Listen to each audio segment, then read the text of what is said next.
Okay, before we get started in this video, I quickly want to shout out one of my subscribers. Shout out to Vapor Valley 65.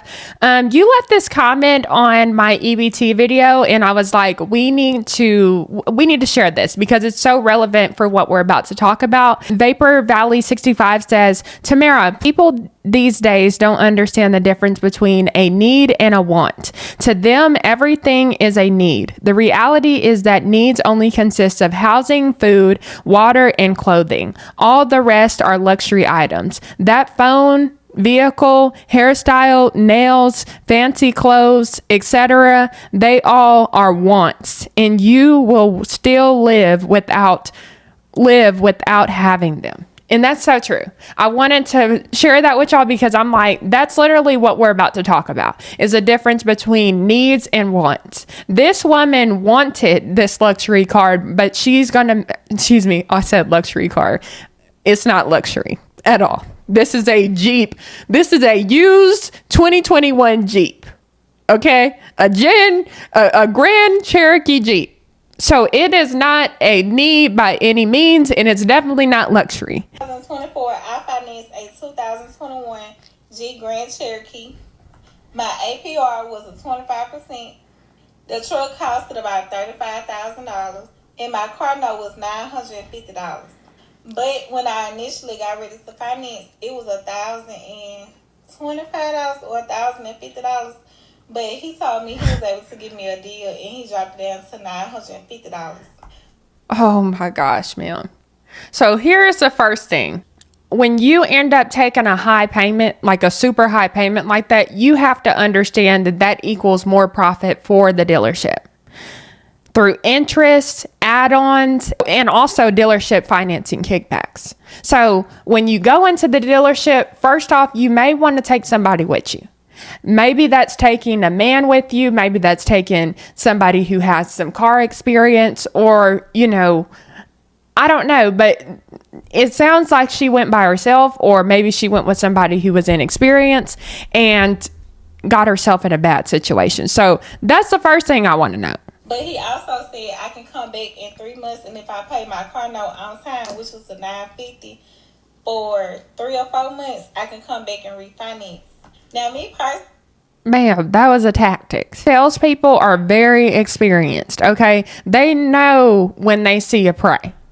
They are hunters. I'm telling you, when you go to the car dealership, I'm telling you, these people are like vultures, ready to see who they gonna get. Who are they gonna eat first? And then they're ready for who they gonna eat second, third, and fourth. I literally went to the car dealership last weekend. I pull up. There were 6 people who surrounded my car, 6 dealers who surrounded my car, ready to make their money. So these people are going to use tactics, and ma'am, that was a tactic. When he said that you could come back later and refinance, that's because he wanted to get that sale and get that money. I never heard of anything like that, but I went on and took his word because I needed a vehicle. Now, when I first walked in the dealership, I wasn't trying to buy a vehicle. I just wanted to, drive one around and just get the feel of a new vehicle. But I ended up leaving a lot with one. And that's why you got to know what you're going in there for. And something that I've learned just from learning, from people with experience in the car industry and things like that, you want to make sure you never tell them, you want to make sure you don't sign anything. If you say you're just browsing, make sure you remember that you're just browsing and you're just looking. They're going to try to sell you a car because that's their job. And that's why you've got to understand your why, know your action beforehand, and stay focused on that action. Because as this woman said, when she first walked in, she wasn't planning on buying a car. But because she kept going and going, next thing you know, she bought a car. And she made a very bad decision. A $950 car payment is out of this world. That is crazy. And the 25% interest rate.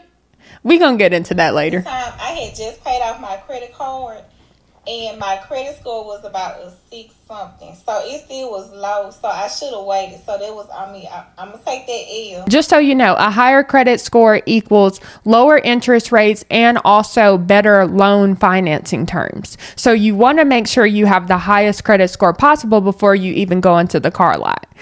So that's why she's saying that. It was like a 28th edition or something like that. I kept it for about a month. Let's replay that part. So I should have waited. So that was on me. I'm going to take that L. When I say I love the vehicle, it was like a 28th edition or something like that. That's the problem with these people out here. You shouldn't be falling in love with a car. It is a car. At the end of the day, a car is to get you from point A to point B. It is not for you to be doing all this extra stuff. Oh, I got to have this. I got to have that. Sure, if it's in your budget, then that's one thing. But it doesn't seem like this lady was actually set up to be able to go in there and sign up for a $950 car payment, $50 car payment. But it looks like she's talking about this story so just like it's nothing. And that's the thing is so many Americans get online and they complain about how they don't have money for groceries or they don't have money for this, they don't have money for that. And it's just like, is it that you don't have money or is it that you've been spending your money in the wrong way? Let's have a real conversation about it. Because that's the thing is now the internet is so advanced, you could go look up questions about what to ask before you go into a situation like this. But the reason why people end up in situations like the situation she's in is because they love something so much, a material thing like a car. You shouldn't be loving no car. It is a car. I kept it for about a month. In the second week, I was like, I can't afford these. Like, I had to pay $400 to even get my insurance on the vehicle, and then they was like, it was gonna be $256 a month. So for my before you even sign the dotted line for a car, you need to call the insurance company and say, hey, how much will the car insurance be per month? Then ask yourself, can I afford that? And that's the thing is when you're trying to keep up with the Joneses, when you're trying to live a social media lifestyle, some people end up in a situation like this because they see people online having the nice cars and they see people online doing this and that. But the truth is you don't even understand what that person is doing to get those things. The average American is paying $700 for a car payment, which I think is insane. Some of y'all need to be driving a Humpty Dumpty, and that's fine. Yeah, it may break down here and there, but it's getting you from point A to point B so that you can be able to save up for what you want. And that's how we're going to be able to get this national debt down. But that's a whole nother conversation that y'all ain't wanting to have. Not y'all because y'all are perfect I'm talking about people who are watching a whole nother show. You have those same people complaining about how they can't afford stuff, but they're spending their money in the wrong way. Car note and my insurance, that would have been $1,200 a month. I really should have followed my first thoughts and went to the lady I was going to go to before, but I was too impatient. I just needed a vehicle. So I still ended up getting another vehicle that same within like a month. And this the vehicle I got now. So my APR is 16%. The problem with that is you could end up paying thousands of dollars more in interest, even if the monthly payment is manageable, which I don't think $669 or however much she said for the monthly payment is still very high. So that's the thing is really you need to be realistic about what you can afford. Ma'am, I'm sorry, you cannot afford this Jeep.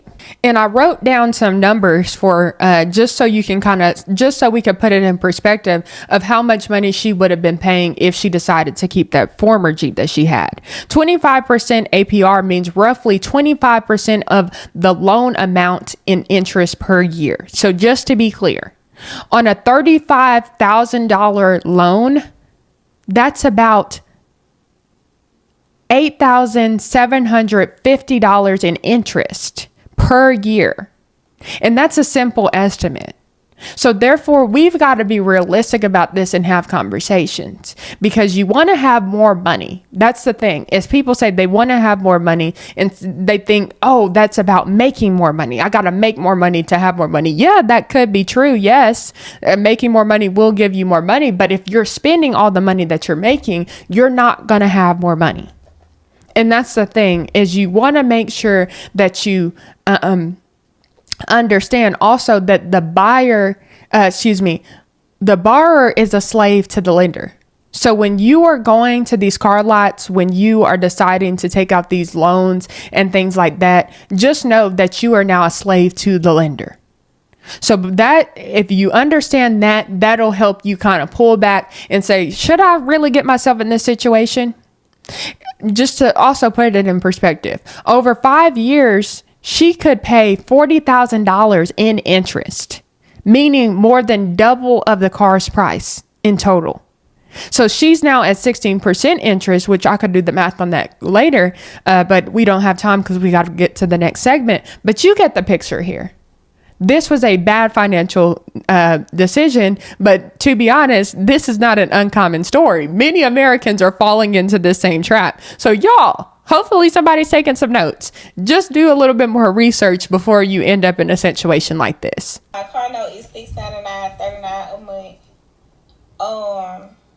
And when I got it, it was like 26 or 28,000, but I added Gap and all that other stuff, so it ended up being like $31,000.